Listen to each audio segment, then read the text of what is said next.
Welcome to The Deciding Point, our Cracked Racquets weekly roundup of the biggest storylines happening throughout the tennis world. On this week's show, I want to talk about Rafael Nadal capturing his 12th title in Barcelona, continuing to prove he is the man to beat on the clay courts. I want to talk about Ashley Barty, very much showing why she is deserving of that number one ranking in the world. Of course, I also want to touch on Jenson Brooksby winning another challenger title, the action that happened at the 250 level, and then a little bit of college tennis news as well. With that in mind, Westhoff, roll those credits, and let's start today's show.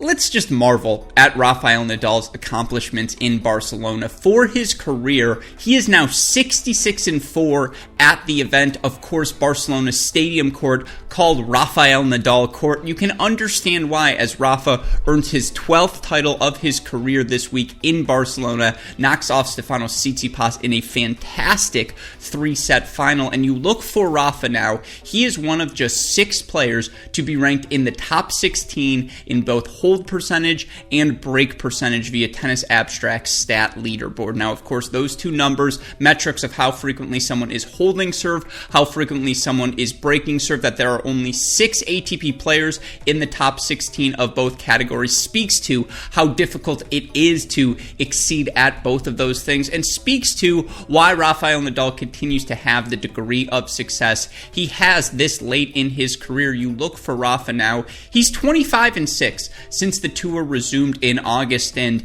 25-6, you think for him, oh my god, is that actually kind of vulnerable for Rafael Nadal? Usually he's winning 28 of 30 matches. 25-6 feels a little light, but 5 of Rafa's 6 losses came against players who were ranked in the top 10 at the time of the match, and that 6th loss came in Rafa's first clay court match of the 2020 season. It was a Rome semifinal loss to Diego Schwartzman. He went on to beat Schwartzman in the subsequent French Open. So for Rafael Nadal, it's clear that by the eye test, by his results, the numbers, he's continuing to play some of the best tennis in his career. And of course, you look at the numbers, his first serve win percentage, actually 2% higher right now than it has been throughout his career. He's hovering in the low 80s. Typically, he's a high 70% first serve win percentage. He's also holding serve 2% more of the time and breaking serve 1% more of the time. Now again, those are on the margins. You may think 2%, that can't be that much, but for Rafael Nadal's numbers to keep improving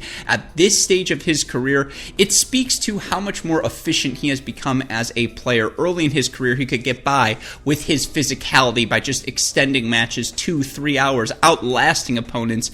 He's so efficient now, and that's manifested itself in his game, his willingness to move forward, his willingness to be decisive, attack, in particular in that final in Barcelona here this week, the Stefanos Tsitsipas second serve. Of course, he remains as disciplined as ever. We all know his combinations. He's going to go inside out forehand on the deuce side to open up the inside in. He wasn't afraid to attack the Tsitsipas forehand. He never wavered when he went down early breaks in the first and third sets. It was a well-deserved title for Rafa Nadal in Barcelona. Again, he has established himself clearly as the favorite entering the French Open. Of course, no one was going to deny that beforehand, even given his loss to Rublev in Monte Carlo. In terms of the other takeaways from Barcelona, obviously Tsitsipas, he won 7-8 matches in a row without dropping a set, came so close to beating Nadal, and he is right there. By Tennis Abstract, he's the 3rd best player in the world on clay behind just Nadal and Dominic Thiem. You look at yearly Tennis Abstract, Tsitsipas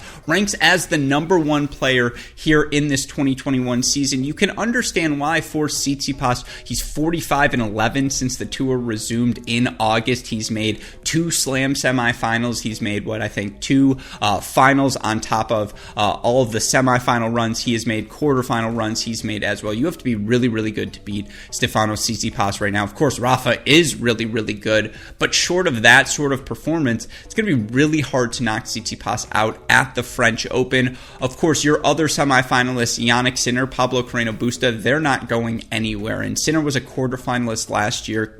Pablo Carreno Busta was a quarterfinalist at last year's U.S. Open. We know what those guys are capable at the Slam slams.